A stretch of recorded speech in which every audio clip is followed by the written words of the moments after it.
Alors dans cette vidéo, je vais vous montrer différents exemples d'utilisation de tubes LED. Et ça tombe bien parce que la marque Nonlight vient tout juste de renouveler sa gamme de pavotubes avec la version 2, 15C et 30C. Donc je les ai ici de chaque côté, enfin moi j'ai la version 15C en 2 fois. Un tube LED c'est très pratique, c'est plutôt compact, ça prend assez peu de place, assez peu de volume et donc par conséquent c'est un produit assez polyvalent. Allez, on perd pas de temps, je te montre tout de suite des exemples d'utilisation avec des tubes LED. Alors premier cas où l'utilisation d'un tube LED est intéressant, c'est pour faire du packshot. Là par exemple, j'ai piqué une figurine à mon frère et pour l'instant, j'ai commencé avec un seul tube LED. On peut facilement le placer au-dessus du sujet en plongée. On va avoir une lumière très contrastée qui va permettre de donner du relief au sujet. Là, le souci, c'est que le fond n'est pas très loin et qu'il a tendance un peu trop à refléter la lumière. Et pour l'instant, c'est normal, le tube LED il a un angle de faisceau assez large, donc même en plongée, je touche l'arrière-plan. Mais heureusement, la marque propose une solution, ils ont conçu des bancs d'or pour tubes, c'est des volets qui vont restreindre la directivité du faisceau. Je vous montre le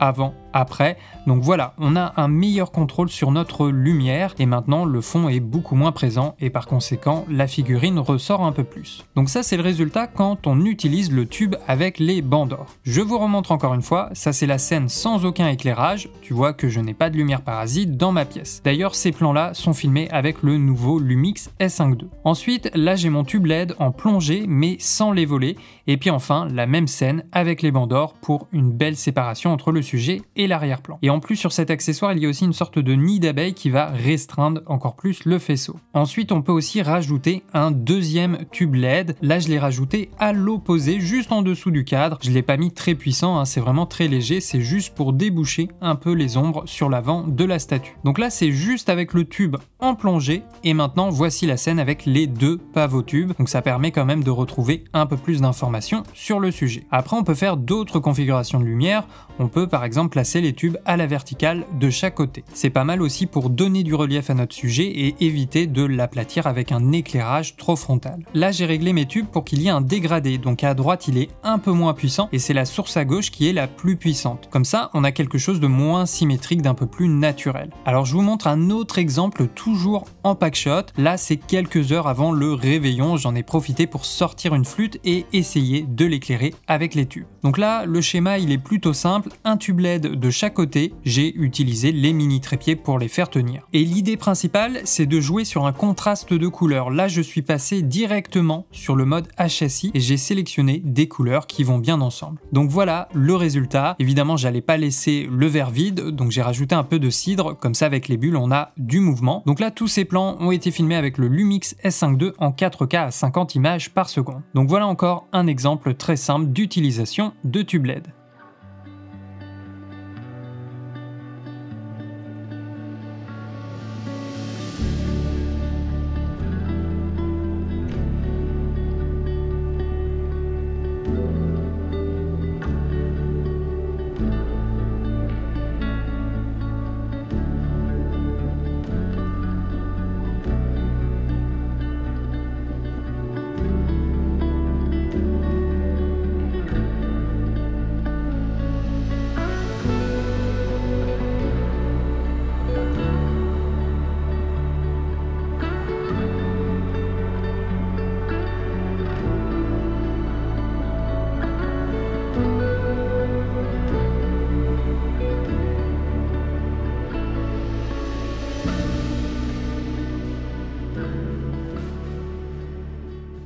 Alors les pavotubes de 15C, ils fonctionnent sur batterie comme la version précédente. On peut les recharger soit sur secteur, soit en USB-C. Par contre, il faut un chargeur capable de délivrer du 9 à 20 volts. J'ai testé une charge pleine à 100% de son intensité lumineuse et à 5600 Kelvin. Dans ces conditions, le pavotube a duré environ 115 minutes, donc on n'est pas loin de 2 heures pour une pleine charge, c'est plutôt pas mal. Ensuite, le pavotube de 15C, il a une puissance de 30 watts et il possède une plage de température de couleur de 2700 à 7500 Kelvin. Ensuite, la marque annonce un éclairement de 1428 lux à 5600 Kelvin pour une distance de 50 cm. Pour ma part, j'ai mesuré environ 1780 lux pour 50 cm et j'ai relevé un CRI de 96,8 et un TLCI de 99. Généralement, Nonlight est plutôt bon au niveau de l'indice de rendu des couleurs. Alors ensuite, les tubes LED, ça peut s'utiliser pour faire des face caméra pour vos vidéos YouTube. Je vous ai fait un autre exemple, là j'ai pris un décor différent de celui que je prends pour mes vidéos YouTube, histoire de vous montrer qu'on peut s'adapter à toute situation. Pour ce face caméra, c'est très simple, j'ai utilisé les deux pavots tubes, j'en ai placé un en key light à la face et le deuxième en contre, et en fait il éclaire aussi le décor. Donc là encore une fois, j'ai joué sur la température de couleur, le contre est plus chaud,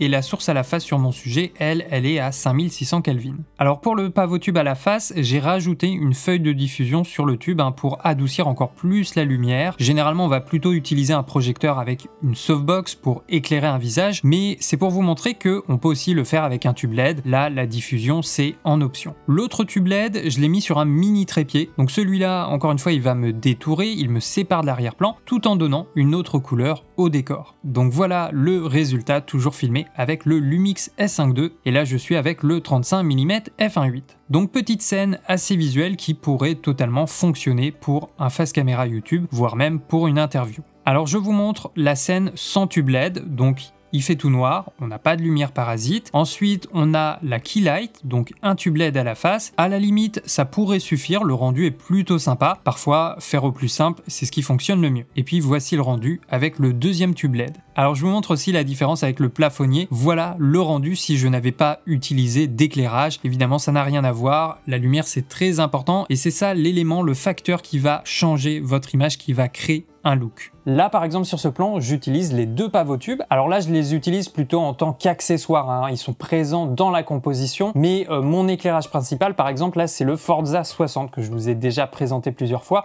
avec une softbox. Et là, de chaque côté, j'ai mes tubes LED. Ça habille le plan, ça casse un peu le contraste et puis ça fait un petit liseré assez intéressant. Tu vois que j'ai mis une température là plutôt froide et une température plutôt chaude de chaque côté. Ça me fait un petit liseré sur le vêtement. Donc il y a plein de façons d'utiliser des tubes LED pour vos vidéos YouTube, d'autant plus qu'avec le mode HSI, on peut vraiment choisir la teinte, la couleur qui nous intéresse, donc on peut faire des combinaisons différentes d'une vidéo à une autre. Ensuite, ça peut marcher aussi pour du shooting photo. Si vous avez un espace restreint, vous voulez garder un setup compact et transportable facilement, eh bien le tube LED, ça peut être la solution. La config là n'a pas changé, un tube LED à la face et un autre en contre sur le décor. D'ailleurs, le kit avec deux pavots tubes 15C, il arrive avec un sac de transport plutôt pratique. Ça, c'est un truc que j'adore avec cette marque, c'est qu'à chaque fois, les bagages, les sacs de transport, ils sont vraiment de bonne qualité. Là, on peut ranger facilement les deux tubes et il y a aussi un peu de place pour des accessoires, notamment tout ce qui va être alim et quelques accroches. Au niveau du contrôle, ça s'est simplifié, on a deux boutons à tourner, donc le premier permet de changer la valeur et le deuxième permet de cibler un paramètre. Et puis on a le bouton mode pour changer d'option et de menu. Il y a aussi un bouton lock, donc pour verrouiller le tube, il faudra ensuite appuyer 3 secondes dessus pour le déverrouiller. Alors ensuite, un tube LED, ça peut être utilisé en fiction pour simuler des effets de lumière. Par exemple là, l'idée c'était de reproduire l'éclairage d'une télé. Donc là, cet effet c'est essentiellement une variation d'intensité.